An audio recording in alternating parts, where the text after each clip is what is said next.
Two Guys Garage. Today, it's all about toys. Yeah, not only this one, we're gonna check out some of the toys in Willie's shop. Yeah. We got a lot of mods. We're gonna have some fun today. Watch out for that bush. Got it, man. All right, man. You guys stick around. It's gonna be a good time today.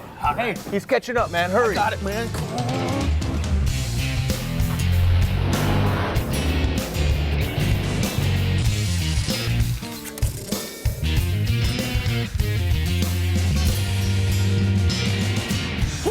Quite a wild ride, man. Well, thank you, sir. Thank you, sir. Now, look, everybody deserves something to take their mind off their job, politics, stress, traffic. Well, this Wildcat from Arctic Cat does exactly that. You talk about a fun factor, this thing will deliver. Now, everybody loves their toys, and these outdoor toys just really wipe that stress away. Yeah, man.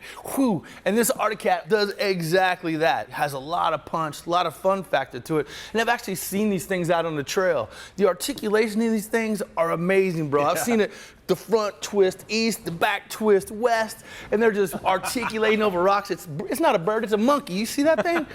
Yeah, what's cool is this is a class-leading 17 inches of front suspension travel.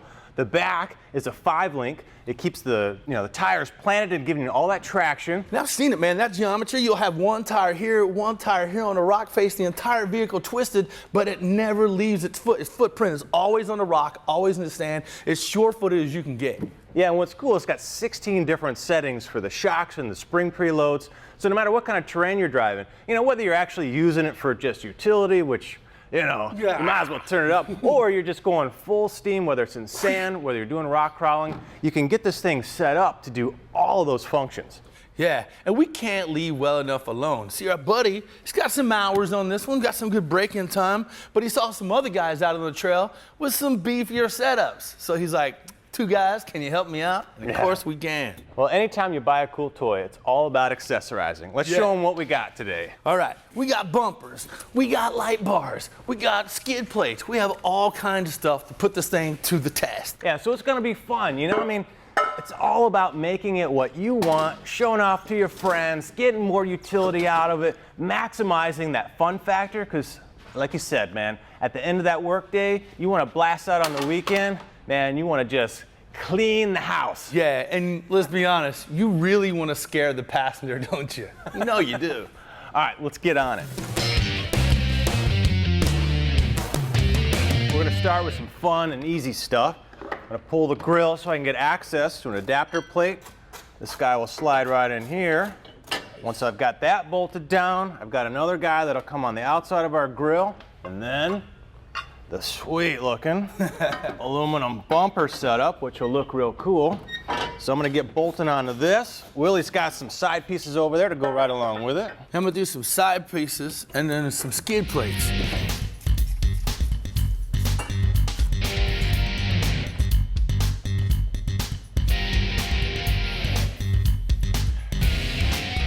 Okay, now it's time to upgrade the underneath of our Wildcat. We had a plastic skid plate, not bad, but if you want to do some rock sliding or go over some logs and stuff like that, this upgraded 6061 aluminum is really going to make a big difference. So it's got all kinds of vibration, anti-vibration stuff on here. It's going to help out a lot too. So these guys are going to go here, kind of use it as like a rock slider, along with our bumper that goes here. So the underneath of this big beast is all protected, and you can have some major big time fun. So we'll get all this bolted up and you get back on the motor. All right, another easy mod. We got a roof. This is from Arctic Cat. Fits nice. What's kind of neat about it, you've got these tinted sort of glass tops on here. Bulletproof, shatterproof. So you can check out whether you're under trees, what's above you, maybe check out the birds if that's what you're into. And it's easy to get on and off. You got 4 of these clamps and 4 screws. So if you want to see the sunshine, or if you want to protect yourself from the elements, zip, zip, zip, it's on and off. So let me get this thing mounted. I've already got my light bar started. I can get it aimed. Let me finish wiring it. We'll show you a little bit more about that. Hitting the trails in Colorado, I see a lot of guys that don't have skid plates or sliders, these Nerf bars. You got to protect your pumps, your pans, and your discs. Arctic Cat has a full line of these skid plates, these Nerf bars and stuff to really make these things be protective on the underneath. Like this one that goes in the back, and even the front when you get up underneath here. So it's kind of cool. You can go just about anywhere knowing that the underneath of your rig is protected. And this thing's going to be rugged. Yeah. Now when you're out on the trail, You get under the shadows and the canopy of the trees, or the light or the darkness just comes and crowds over you while you're out there having fun. Lighting can be everything. It's all about safety, seeing where you're going or what you're trying to do. Now we've got our Baja design, light bar mounted up here. What's great about this one, this is the Stealth. We can aim it wherever we need. It's got proprietary optics in it, so it's going to put the light right where it's supposed to be. And what's cool about this one, it's got 3 10-inch sections in it. Each one of them kicks out 3,500 lumens. Now I've got it wired up here. You just got to mount the switches. Now what's cool about this one, I can kick it on, and with my button I've got high and low functionality. Well, I've got another safety feature too. I can hold the button and it'll put it in strobe mode. So that strobe mode is great during the daytime for safety, or if I'm stuck out on the trail, it's the come get me, I need some help. Now there's some other designs too that you can go with. This is the Squadron from Baja Designs. All aluminum constructions, super awesome. This is the newest Creed LEDs, super powerful. Each one of these little cubes, 3,600 lumens. So we might find a couple other spots, maybe off to the side, so if you're working off the side of the trail, or maybe behind you. So get these wired up too, this thing will be awesome. Hey bro, I could use some of that light down here, man.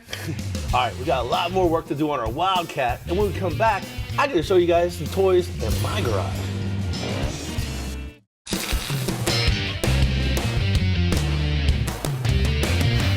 Welcome back and welcome to the business end of this Wildcat. Now this 1000 HO engine is 951 cc's of hemispherical head with 4 valves though, so it's got a lot of airflow to make a lot of good power and good torque.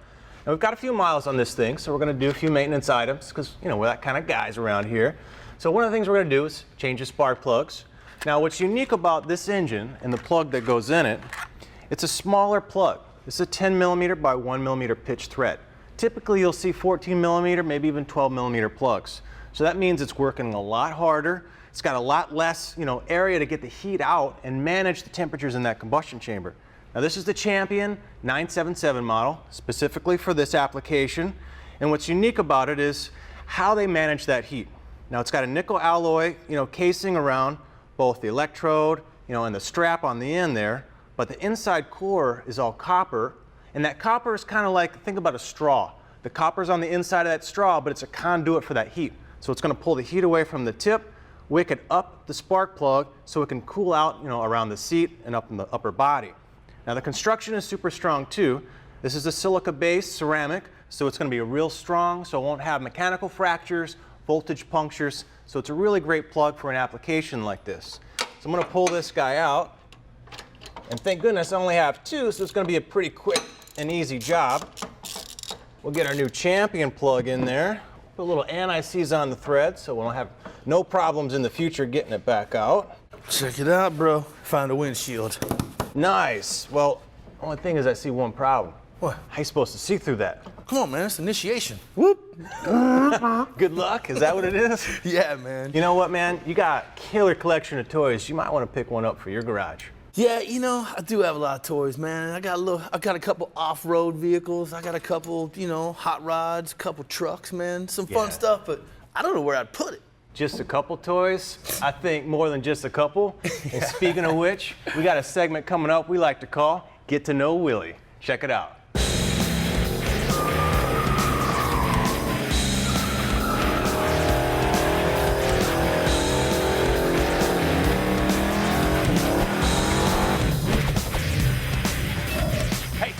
Now, let's see some cool cars, shall we? Okay, here is a sinister looking. I mean, look at that grill. They don't make them like that anymore.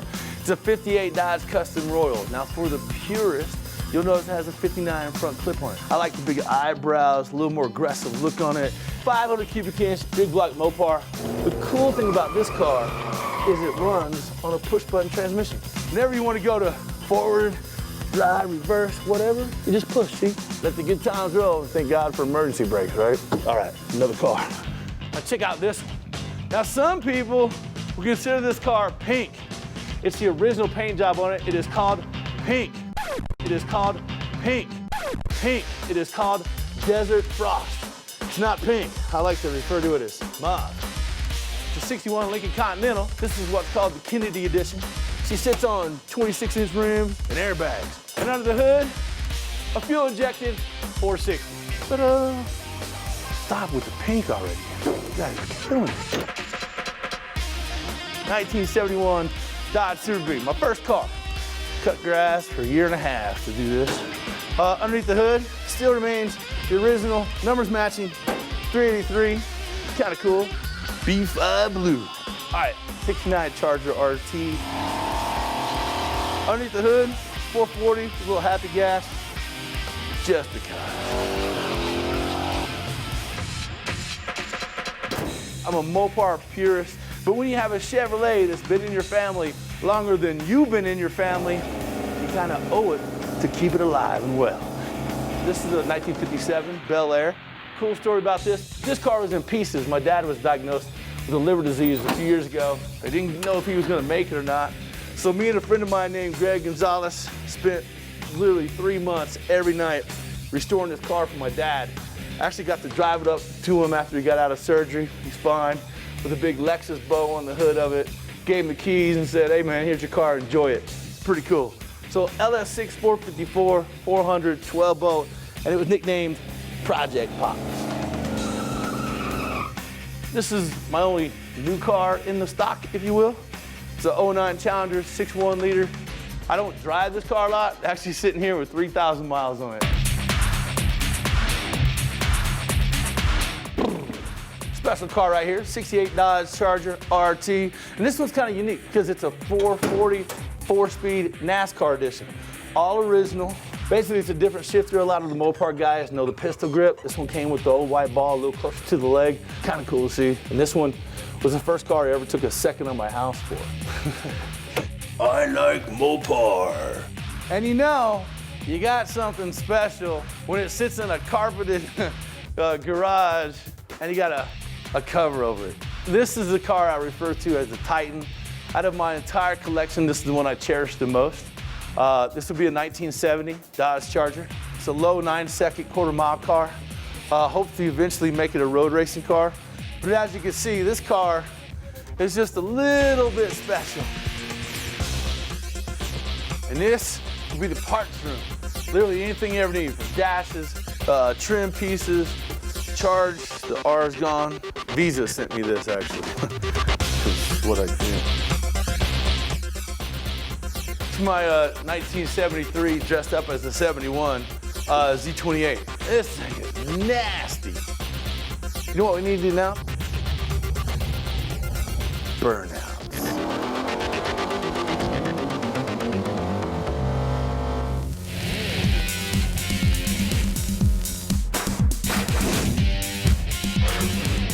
All right, let's check out today's tech tip, looking at the oil filter. Such a simple device. We all know how they work. You put a little bit of oil on here, you screw them on, filters out dirt, piece of cake.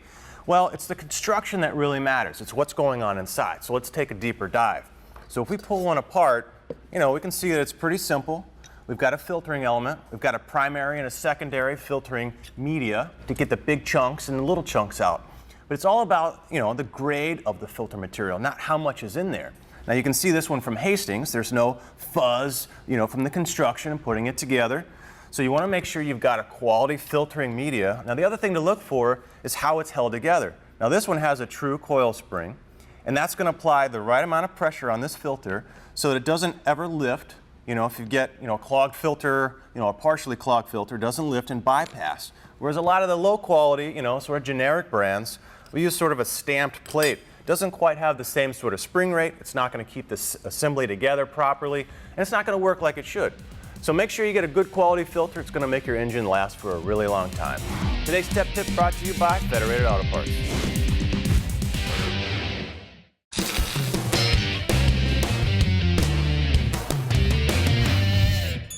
You know, this ground clearance is nice, not just for rocks and boulders, but for getting under there to do the maintenance, changing oil. Gotta love that, bro. Hey, welcome back. Hope you liked the little segment. You know, we got to see a lot of Willie's cool toys. Yeah, man, there's some cool stuff. You haven't seen all of them yet, but there's some. Haven't seen all of it yet. Already, I'm pretty jealous because, you know, in my garage, I've got like a pogo stick, a jump rope. Right. Some jacks and a bouncy ball. Yeah, right. Willie's gonna get this bumper on, and I'm gonna go recycle the oil we just pulled out from this rig here. We're gonna recycle our oil today, but not in the way you guys are normally, you know, used to doing it. taking it down to the shop, getting your car, your truck all oily. I'm gonna put it right here in our Land Air Waste Oil Heater. Now this MX200 is pretty sweet because I can take all the oil I'd normally give to somebody else and put it right into heating our shop in the wintertime, save a lot of money. Now these are pretty simple to set up. They're easy to maintain, so it keeps the costs low. So I'm gonna finish filling up my Land Air Waste Oil Heater while you guys check out Willie's barn. What's up? All right. Now this is my version of barn finds, okay? All right, let me show you what it's up in here. Now these are the cars that are waiting to get down to the other side of the garage. These are cars that I plan on restoring and doing something really cool with. A 1963 300. Now this is just a cool car. It's got the 383 Y block, push button. It's a 4-door. Hopefully gonna make this a gasser, but just the lines on this car are just unbelievable. The dash on it, it's got the old fishbowl dash, just really cool stuff. Back over here, it's 1957 Dodge Custom Royal D500. That hood ornament alone is worth the purchase price of that car. Sweet. All right, back over here, you might recognize this car, at least the front of it. It's Christine, a 1959 Plymouth Fury. Gotta love that one. And over here, the ever so rare Dodge 880. It was their answer, at least for 1 year, to the Chevy Impala, and it went right here, a 1973 big block Roadrunner. And no barn find would be complete without an Nestle Crunch go-kart. I'm not sure how that got here. All right, that's my version of barn finds. Maybe next year when you come back, 1 or 2 or even 3 of these may be done, and we'll go for a little ride, okay? There you go. Now you know your will. All right, I'm out.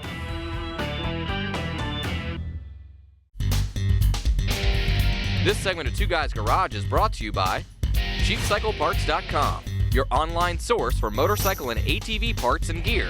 Easy to use, easy to save. Hey, welcome back to the parts room. Now, first up, it's the battery extender, the SP1, powered by Schumacher. Yeah, it's a fully automatic, rust-proof case. Comes with all the connections you need to make charging and maintaining super easy. Yeah, it's great for all your toys because no matter what you've got, you either got your clamps, your fused ring adapters, which you can leave permanently on your vehicle. You got a little quick connect here, or you can use the cigarette lighter on your car. Yeah, it's fully automatic, 8 steps of charging, makes battery maintenance easy. Yeah, you can't mess it up. It's got reverse polarity protection. So grab yourself one. It's the SP1 battery extender powered by Schumacher. You know, chrome has been cool, so I think it's the beginning of time. Yeah, man, I think so. We just love shiny stuff, and it makes things cool. You know? Ooh, bling. Whether it's a chrome bumper, chrome grill, shiny wheels, I mean, you name it, you can put pop somewhere, and it makes things just awesome. Well, from Pit Stop International is their chrome guard, and it's really as easy as spraying it on and wiping it off, and you get a year's worth of protection. Especially now because a lot of those winter chemicals are going to be out, talking winter salts, all kinds of stuff like that, and this will actually protect your chrome from all of that harsh chemicals and road grime. You got harsh environments. You even got things like, you know, kamikaze bugs trying to impale themselves on your cool stuff. All the bug acids start eating things away. So it's a real simple product. You let it haze, you buff it out, makes things shiny for up to a year. You can use it on maybe your kitchen stove top if you got a stainless stove, aluminum toolbox. So check them out. Pit Stop International Chrome Guard. Okay, you guys are gonna love this next tool. From Multiplas North America, it's their 3500 plasma welder and cutter. Space Program's been using this for a while just because of its portability. It only weighs 30 pounds, so there's no heavy compressors, no cylinders, and so forth. Yeah, because it's lightweight, you can take it on the job anywhere you go. And like you said, there's no big compressor, you know, to force the air through. It uses isopropyl alcohol, which, you know, you can pick up at any pharmacy, drugstore, whatever. So that's the working fluid. That's what gets, you know, the cutting action. It gets 14,000 plus degrees. Yeah, so it's one of the hottest on the market. And the consumables last for a really long time. Yeah, and there's 2 guns, right? You got your plasma cutting gun, and you got the welder, and you can weld in the wind, and it has a little illuminating light in here, so you can weld in complete darkness. Yeah, and another nice feature about it is, you know, if you're cutting pipes, if you're a plumber, you don't have to purge the pipes. You can shut the water off, and you can get right to cutting, saving time. So it's a great tool to carry wherever you want. It's the Multiplas 3500 plasma cutter and plasma welder. One of our favorite toys around the shop, just because it's so much fun, the hot rod grill. Yeah, just when you expect some bratwurst or hot dogs to come swoosh out of the zoomies. Wow. Grab it with the bun. It is pretty cool because smoke does come out of the zoomies. Check it out. Yeah, when you're ready for a tune-up, you can pick up the spark plugs that are also corncob holders, which is kind of cool. So be the fun guy on your block, be the cool guy on your kart club. Man. Pick up the hot rod grill, realistic looking with fire smoke coming out the pipes. Come on, you know your friends would freak out if you had this in your garage. I got an idea. What? Let's go get some brats.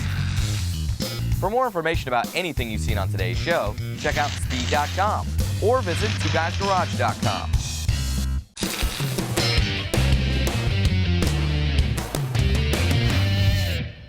And welcome back. So what do you think? This is our new jungle gym. Yeah, man, I know you're thinking the exact same thing we are, and that's yeah, right? Well, we saw you catching air on your dirt bike, man. It's a lot of fun and a lot of really cool toys. I'm thinking you might be able to put some air underneath this thing, too. Yeah, I think so. I'm kind of addicted to big air and burnouts. Those are that's kryptonite for me. I like that little mini drag strip you had, or maybe you call it launch pad. Yeah, burnout alley. Hope you guys had fun, because we had a blast just playing with the toys today. Yeah, man, we did some really cool, major big-time upgrades. So he's going to be able to take this thing just about anywhere. Yeah. From the bumpers, some lights. Yep, we got all the underside, you know, rough and tough with our skid plates, Nerf bars on the side. You know, we got a little bit of engine tuning in the back just to make sure everything's up to snuff. So really fun time on this thing in the shop, but you know what, man? Dude, it's time for us to release some stress. We've been working hard. Fun is outside. Yes. So we're going to get some gear on, and we're going to go get crazy and our fun little toy. We don't have it for like another day. He's going to want it back, so. It's all right. Let's throw some new layer of dirt on it. Hey, man, we'll see you guys next time. Take care.